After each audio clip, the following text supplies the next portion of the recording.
Hello everyone. मैं पूनम राठी आप सभी का A1 ट्यूटर पे वेलकम करती हूँ और होप आप लोग बहुत ही अच्छे हैं और आपकी पढ़ाई भी काफ़ी बहुत अच्छी चल रही होगी और आप लोग बहुत सपोर्ट कर रहे हैं इस चैनल के लिए and really thank you. Hope आपके लिए वीडियोस उतनी ही इम्पोर्टेंट रहती होंगी और अगर फिर भी आपको कोई अगर टॉपिक में डाउट होता है या कोई और आप अगर टॉपिक पे वीडियो चाहते हैं तो यू मे टेल। और 12th क्लास की वीडियो में अभी जो वेकेशन स्टार्ट होंगे उसमें आपके लिए कॉन्टिन्यूसली लगभग जितना पॉसिबल सिलेबस होगा कवर कराने की पूरी कोशिश करूँगी। और अभी हम आज के लिए आपके लिए जो वीडियो लाए हैं उसमें है 11th क्लास का जो चैप्टर नंबर 2 है बायोलॉजिकल क्लासिफिकेशन उसका वीडियो। और प्रीवियस चैप्टर फर्स्ट का वीडियो आपके लिए एक शॉट में पूरा कंप्लीट शूट किया गया था और वो आपके लिए अपलोड कर दिया गया था, तो आपको यहीं प्लेलिस्ट में मिल जाएगा।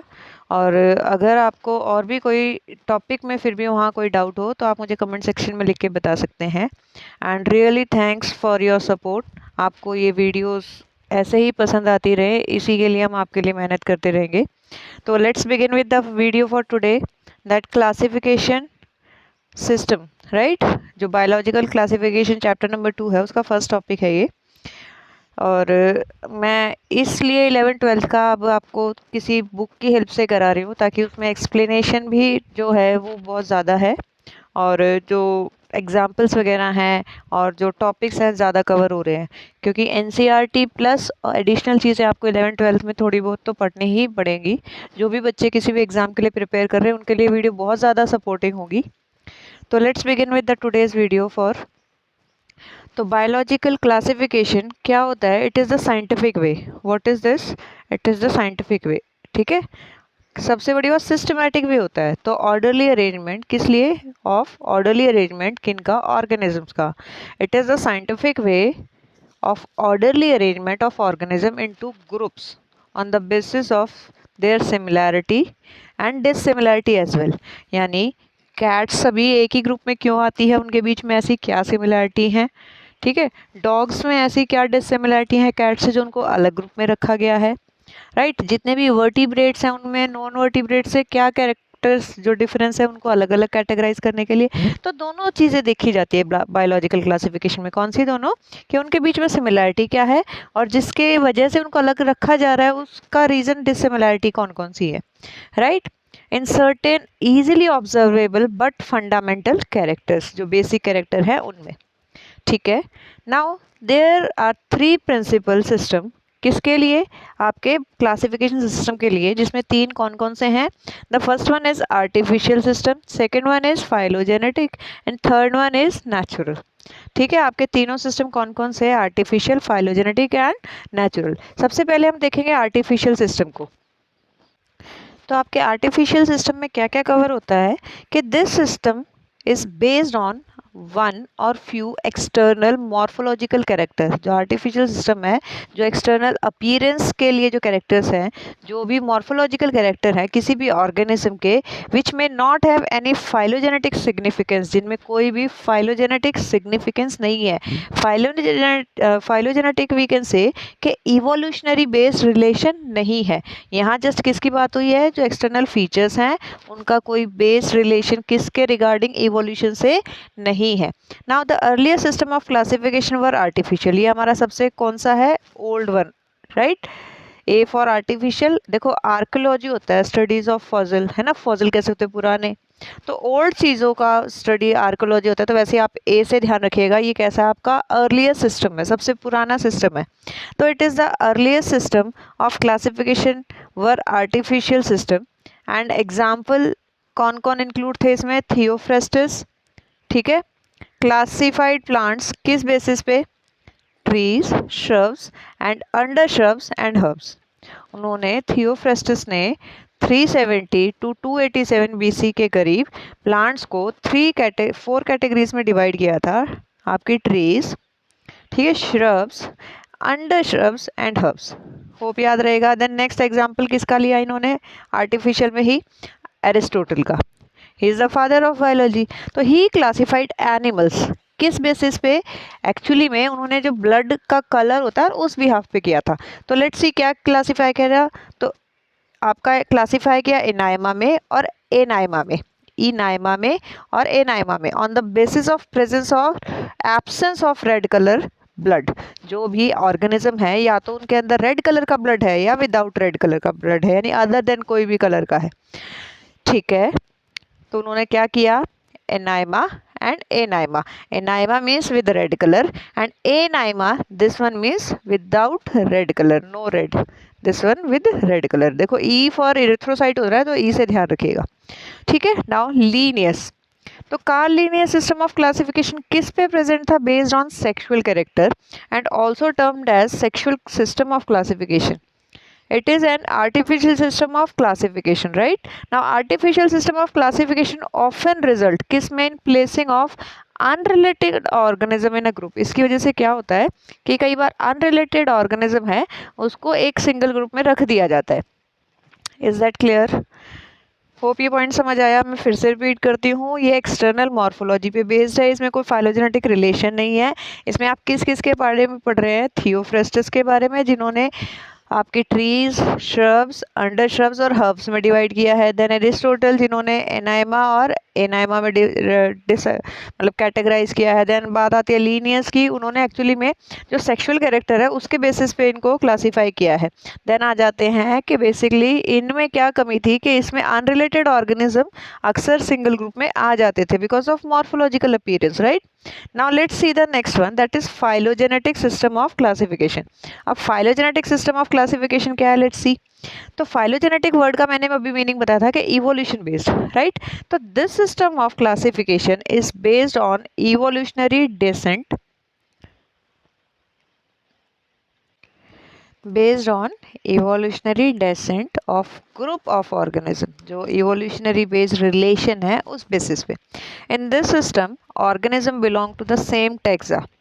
जो भी ऑर्गेनिज्म एक सिंगल टेक्सा में है दैट मीन्स उनके बीच में ज़रूर कोई ना कोई कॉमन एंसेस्ट्री है, इसीलिए वो कॉमन टेक्सा में आए हैं, राइट। तो common ancestor, right, may be represented in a family tree called cladogram, जिसको हम अगर किसी भी ऑर्गेनिज्म का फैमिली ट्री ड्रॉ करते हैं यानी क्लैडोग्राम ड्रॉ करते हैं तो उसमें रिप्रेजेंट ज़रूर होगा, right. Now example, the phylogenetic system or cladistic was first proposed by Adolf Engler। किसने, Adolf angler and Karl A E Prantl. ठीक है, कब, 1887 में। किस में, इन द 23 वॉल्यूम्स, कौन सी बुक, डाई नेचुरलाइकन फ्लेंजन फैमिलिन, राइट। कौन से दो साइंटिस्ट थे जिन्होंने जो फर्स्ट इस सिस्टम को प्रपोज किया था, एडोल्फ एंगलर थे और कार्ल ए ई प्रेंटल थे। कब, 1887 में। इन्होंने 23 वॉल्यूम्स की जो बुक थी उसमें इसके बारे में एक्सप्लेन किया था और बुक का नाम क्या था आपका, डाई नेचुरलाइकन एंड फ्लेंजन फैमिलिन। ठीक है, they considered phylogenetic origin of angiosperm from a hypothetical gymnospermic ancestor, right. देखो इसमें ध्यान रखिएगा, इंपॉर्टेंट पॉइंट कहाँ कहाँ बन रहा है आपका, क्लैडिस्टिक सिस्टम भी बोलते हैं फाइलोजेनेटिक को, फाइलोजेनेटिक सिस्टम को क्लैडिस्टिक सिस्टम भी बोलते हैं, फैमिली ट्री को क्लैडोग्राम बोलते हैं, इसीलिए क्लैडिस्टिक सिस्टम वर्ड यूज किया गया है। ठीक है, अब आ जाते हैं जॉन हकिंसन। तो John Hutchinson gave his phylogenetic system of classification in 2 volumes of book. कौन सी, the families of flowering plant, the families of flowering plant. जो जॉन हकिंसन थे उन्होंने फाइलोजेनेटिक सिस्टम ऑफ क्लासिफिकेशन जो है वो 2 वॉल्यूम बुक में दिया था, families of flowering plant. Hutchinson describe monophyletic origin of angiosperm. उन्होंने क्या बताया about the monophyletic origin of angiosperm. Chances of placing unrelated organism in group are negligible. इसीलिए मतलब we can say advance system था, most accepted system में से एक था, राइट। तो होप आपको ये समझ आ गया बहुत अच्छे से। तो आप ध्यान रखेंगे तो फाइलोजेनेटिक क्या है आपके, इसमें चांसेस क्या होते हैं, बहुत कम होते हैं किसी भी we can say unrelated organism का एक मैंने। देखो यहाँ एग्जांपल से ही समझ लीजिए ना, इन्होंने क्या बोला कि जो हकिंसन थे उन्होंने क्या डिस्क्राइब किया कि जो फ्लावरिंग प्लांट्स है यानी जितने भी एंजियोस्पर्म है उनका मोनोफाइलेटिक यानी सिंगल एंसेस्टर से बिलोंग करते हैं और कोई एंसेस्ट्रल हिस्ट्री के चांसेस नहीं थे, राइट। तो इस हिसाब से आपको बहुत अच्छे से समझ में आ जाएगा ये चीज़। तो let's move to the third system of classification which is this one. Which one? This one.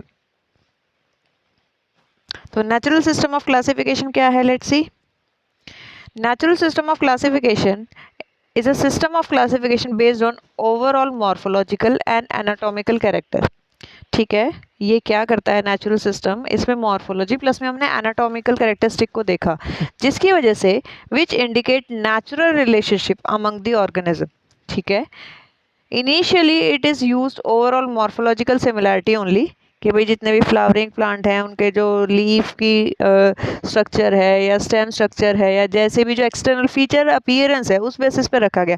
But धीरे धीरे इट गॉट रिफाइंड, उसको और बेटर बनाया गया और उसमें बेटर क्वालिटीज़ को ऐड किया गया to use anatomy, even embryology, जो उसकी एम्ब्रियोलॉजी है वो, प्लस में ultra structure etcetera. It means it is also one of the best जो सिस्टम ऑफ क्लासिफिकेशन है, क्योंकि इसमें डिटेल स्टडी को यूज़ करते हुए किसी भी ऑर्गेनिज्म को क्या किया गया? क्लासीफाई। तो field of study but not the evolutionary evidences. लेकिन इसमें एक क्या दिक्कत थी कि इसमें इवोल्यूशन बेस्ड जो एविडेंसेस है उसको इंक्लूड नहीं किया गया था।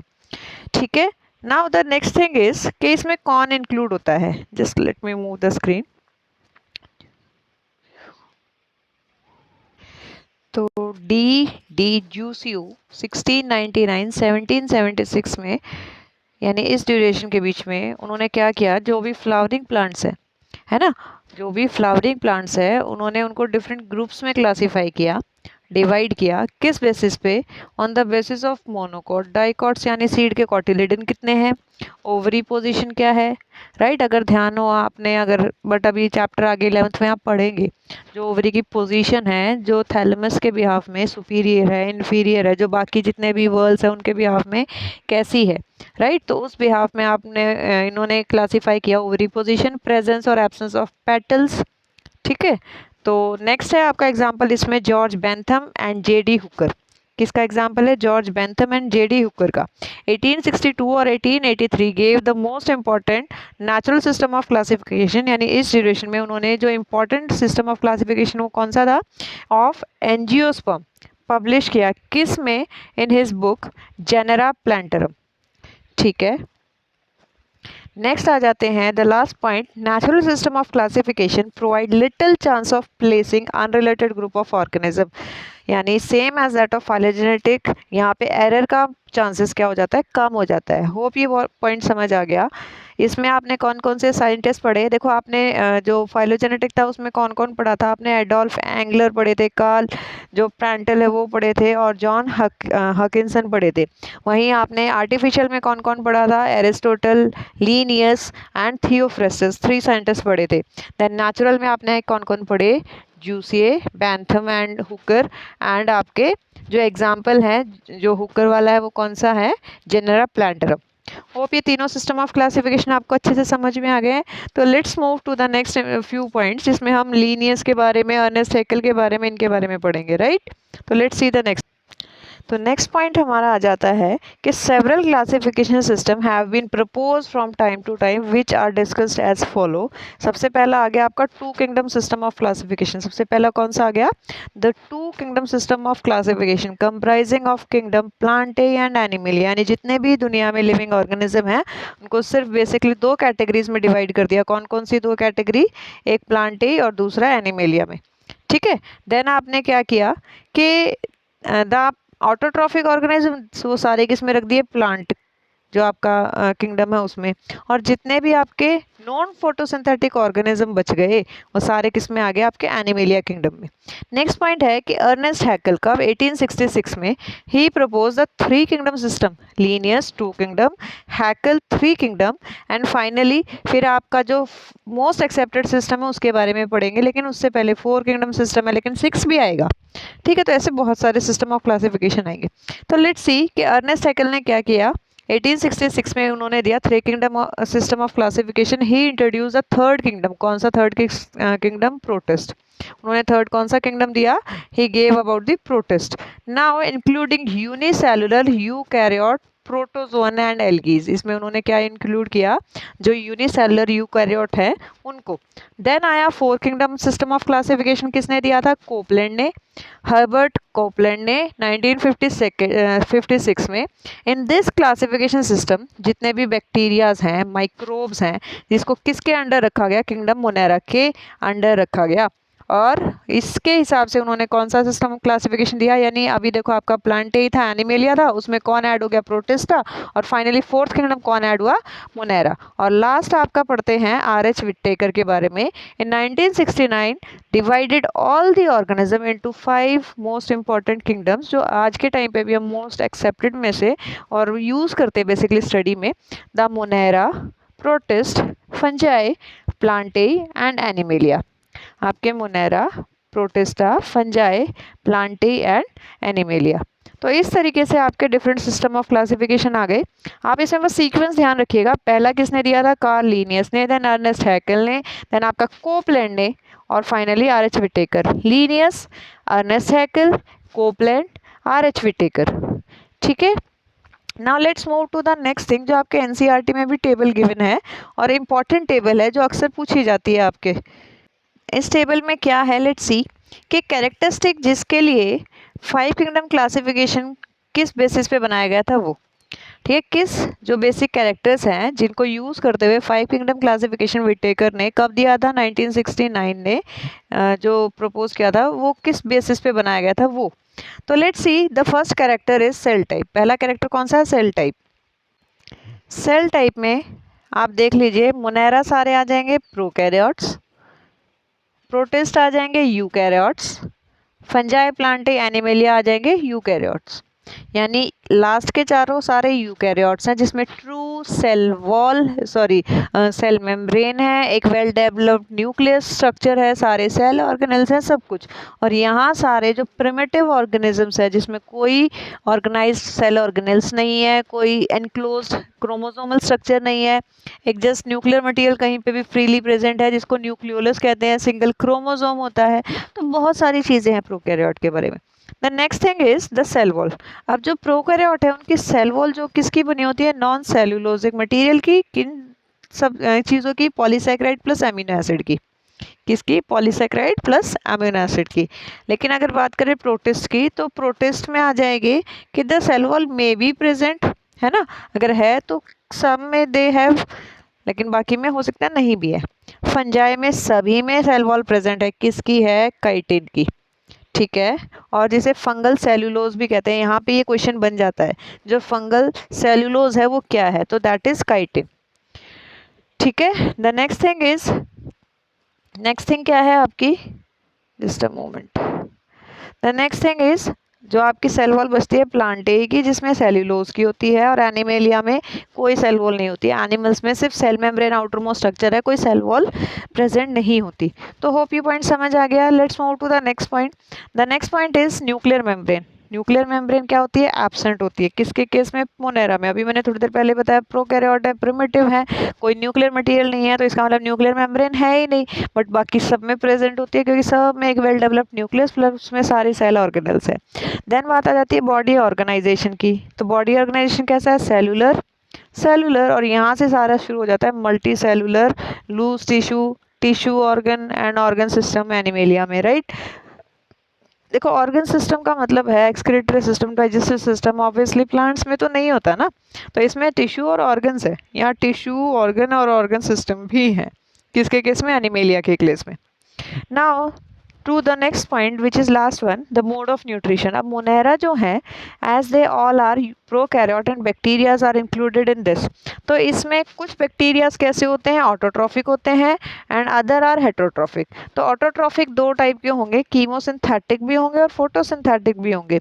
यानी पर्पल सल्फर बैक्टीरियाज हैं वो कैसे हो सकते हैं, कीमोसिंथेटिक, फोटोसिंथेटिक भी होंगे, जैसे आपके साइनोबैक्टीरिया वगैरह हैं, राइट। ऐसे ही हेट्रोट्रॉफिक में सेप्रोफाइट, पैरासाइट, इसमें आपके मिथानोजेंस है ना, आपके ये सारे आ जाएंगे, लैक्टोबैसिलस वगैरह सब। Now let's see the next thing, इसमें जो प्रोटिस्ट हैं इसमें कौन इंक्लूड होगा, इसमें सारी चीज़ें होंगी, इसमें ऑटोट्रॉफिक भी होंगे, पैरासिटिक भी होंगे और हेट्रोट्रॉफिक भी होंगे। ठीक है, अब बात करते हैं किसकी, फंजाई की। फंजाई की अगर हम बात करते हैं तो यहाँ पे कौन आ जाएगा, हेट्रोट्रॉफिक। और बेसिकली इनका नेचर वैसे तो मोस्ट का क्या होता है, saprophytic, but some of them are parasitic as well. ठीक है ना। The next thing about Plantae, तो सारे कैसे होते हैं, ऑटोट्रॉफिक। कैसे होते हैं, फोटोसिंथेटिक। ठीक है, देखो ऑटोट्रॉफिक मोड ही लिखा है, आप अब ये मत सोचिएगा यहाँ पे पैरासिटिक क्यों नहीं लिखा, क्योंकि कुछ पैरासिटिक होते हैं, जैसे तुम्हारे कस्केटा है, या जो आपके इंसेक्टिवोरस हैं। तो एक्चुअली में जो ये हैं, ये बाकी भी क्या करते हैं, कहीं ना कहीं फोटोसिंथेटिक तो है, लेकिन एडिशनल कुछ जो कैरेक्टर्स हैं उनमें वो है, जैसे इंसेक्टिवोरस में नाइट्रोजन की कमी रह जाती है, इसलिए वो इंसेक्टिवोरस है, राइट। बाकी तो फोटोसिंथेसिस से ही फूड सिंथेसाइज कर रहे हैं, राइट। एनिमेलिया में ये सारे हेटरोट्रॉफिक होते हैं, एनिमल्स में कोई फोटोसिंथेटिक नहीं होता। ठीक है, तो होलोजाइक एंड सैप्रोफाइटिक दोनों हो सकते हैं। तो let's move to the next thing, 6 kingdom classification system. अभी हमने 5 तक की बात की, जो कि किसने दिया था, आर एच विटेकर ने। अब हम बात करेंगे 6 एंड 7 किंगडम क्लासिफिकेशन की। तो 6 किंगडम क्लासिफिकेशन सिस्टम किसने दिया था, कार्ल वूज ने। ठीक है, किसने दिया था 6 किंगडम, कार्ल वूज ने 1977 में। In this system kingdom Monera is divided into Archie bacteria and you bacteria. ठीक है, इस सिस्टम में क्या किया था, जो आपके मोनेराज हैं उसको दो में डिवाइड कर दिया। एक डिवाइड कर दिया आर्की बैक्टीरियाज में, जिसमें सारे एक्सट्रीम कंडीशन वाले माइक्रोब्स आ जाएंगे, आपके जो बैक्टीरियाज है वो आ जाएंगे। और एक कर दिया यू बैक्टीरिया में। ठीक है, अब इसमें क्या हुआ एक्चुअली में कि they are called as Archaea and bacteria on the basis of microbial जो साइटोजेनेटिक्स है उस बेसिस पे, यानी जो उनका सेल स्ट्रक्चर है, जो उनका सेल एनाटॉमी है, या सेल वी कैन से जो स्ट्रक्चर स्टडी किया गया उस बेसिस पे। तो द 6 किंगडम में कौन कौन आ गया, अब आप ऑब्वियस सी बात है, वहाँ पे 5 किंगडम में कौन था आपका, मोनेरा, प्रोटिस्टा, फंजाई, प्लांटे और एनिमेलिया। लेकिन यहाँ पे क्या हो गया, इसकी जगह पे दो कौन ऐड हो गए आपके, पहला ऐड हो गया आर्कियाई, ठीक है, शॉर्ट में लिख रही हूँ, और यहाँ पे दूसरा कौन ऐड हो गया आर्कियाई के बाद, यू बैक्टीरिया या बैक्टीरियास। अब क्या क्या हो गया, number 1 Archaea, Eubacteria, Protista, Fungi, Plantae and Animalia. तो इस तरीके से 6 किंगडम क्लासिफिकेशन आ गया। ठीक है, now the 7 kingdom classification. 7 kingdom में क्या हुआ, किसने दिया था, रॉस ने। किसने दिया था, रॉस ने। कब, 2002 एंड 2005 में। किसमें, ये यानी मोस्ट जो रीसेंट सिस्टम ऑफ क्लासिफिकेशन है वो है। He recognized Archaea and Eubacteria as separate kingdom named as Protomonera and Monera. किसमें दे दिया, उन्होंने क्या नाम दिया, Protomonera and Monera respectively, again under separate. And super kingdom Archaea and Eubacteria. He added 7th kingdom, कौन सा, माइक्सोमाइकोफाइटा। माइक्सोमाइकोफाइटा 7th kingdom उन्होंने जो ऐड किया वो कौन था, माइक्सोमाइकोफाइटा। किसका, स्लाइम मोल्ड्स का। किसका, स्लाइम मोल्ड्स का। किस सुपर किंगडम के अंदर, यूकैरियोट्स के अंदर। किसके अंदर, यूकैरियोट्स के अंदर। दी 7 किंगडम नाउ आर, कौन कौन से 7 किंगडम हो जाएंगे आपके, the 7 kingdom are Protomonera and Monera. ठीक है, किसकी जगह पे आ गया आपका, आर्की और यू बैक्टीरिया की जगह पे। अब प्रोटिस्ट में आप फर्दर यहाँ पे पढ़ेंगे, देखो जो प्रोटिस्ट है आपके उसके बारे में एनसीईआरटी में जो क्लासेस दी हैं, तो उसमें स्लाइम मोल्ड्स जो हैं उन्होंने उसको एज इट इज़ अलग से एक किंगडम में रख दिया, स्लाइम मोल्ड्स को अलग किंगडम में रख दिया।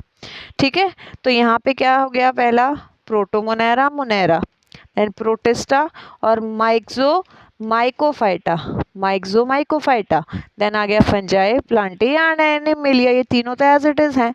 डिफरेंस किस में आया, पहले डिफरेंस आया आपके मोनेराज में, जिसको पहले आर्की और यू में किया 6 में, 7 में इसको प्रोटोमोनेरा और मोनेरा में कर दिया। देन 7th किंगडम कौन सा ऐड हो गया, प्रोटिस्टा के बाद आपका माइक्सोमाइकोफाइटा, जो कि क्या था, स्लाइम मोल्ड की कैटेगरी पूरी थी, राइट। आपको यहाँ तक आई होप पूरा समझ आ गया है। तो let's see the next thing. आज हम इस चैप्टर को यहीं पे एंड करते हैं, इस वीडियो को, और नेक्स्ट वीडियो में हम जो किंगडम मोनेरा है उसके बारे में पूरा पढ़ेंगे। ठीक है।